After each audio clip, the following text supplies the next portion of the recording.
ഐറാസ് വ്ലോഗിലേക്ക് എല്ലാവർക്കും സ്വാഗതം. ഇന്ന് ഞാനൊരു കാഴ്ച കാണിച്ചു തരാം. ഇത് സ്കൂളിൻ്റെ സമീപത്തിലെ ഒരു മണ്ണിടിച്ചിലാണിത്. ഇന്നലെ പെയ്ത മഴയിലാണ് ഇത് സംഭവിച്ചത്. കൂടുതൽ മഴ പെയ്യുമ്പോൾ ഇത് മണ്ണിടിച്ചിൽ ഉണ്ടാകാൻ കൂടുതൽ സാധ്യതയുള്ള പ്രദേശമാണ്. മരങ്ങൾ ഇളകി വീഴാൻ നിൽക്കുന്നുണ്ട്. മണ്ണ് സ്കൂൾ അത് മരം വീണാൽ സ്കൂൾ കെട്ടിടത്തിൻ്റെയും മതിൻ്റെ പുറത്തായിരിക്കും അത്. കുട്ടികൾ കൂടുതൽ ജാഗ്രത പാലിക്കണം. മണ്ണ് ഇടിയാൻ ഇനിയും സാധ്യതയുണ്ട്. സ്കൂൾ ഉദ്യോഗസ്ഥർ ഇത് കണ്ടിനോന്ന് അറിയില്ല. അവർ കണ്ടാൽ ഇത് എന്തെങ്കിലും നടപടിയെടുക്കണം.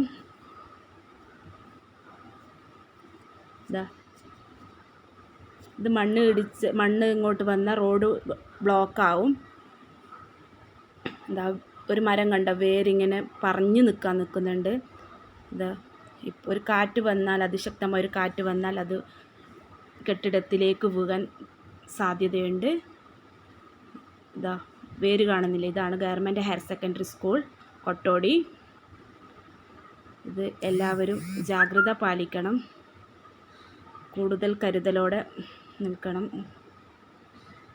ഇതാണ് Kottodi government higher secondary school. ഈ മുൻഭാഗത്താണ് ഇത് കാണുന്നത്. ക്രിസ്ത്യാനി പള്ളീൻ്റെ താഴെവശത്തായിട്ടാണ് അത് വരുന്നത് മണ്ണിടിച്ചൽ. ഈ വീഡിയോ ഇഷ്ടപ്പെട്ടാൽ നിങ്ങൾ ലൈക്ക് ചെയ്യുക, സബ്സ്ക്രൈബ് ചെയ്യുക, ഷെയർ ചെയ്യുക. ബൈ.